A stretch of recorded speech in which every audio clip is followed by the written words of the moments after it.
this is how to replace a headlight bulb from a 2013 Chevrolet Spark. First, on the right hand part of the headlight, the car, you just twisted it to the left counterclockwise.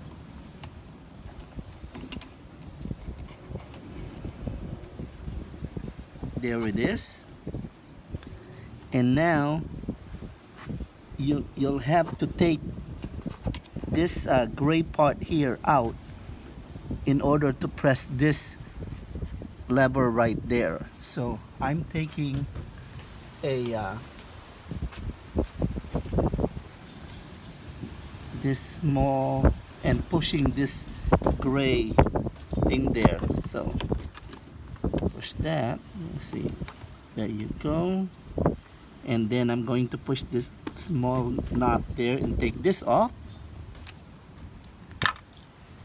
And then now I can squeeze this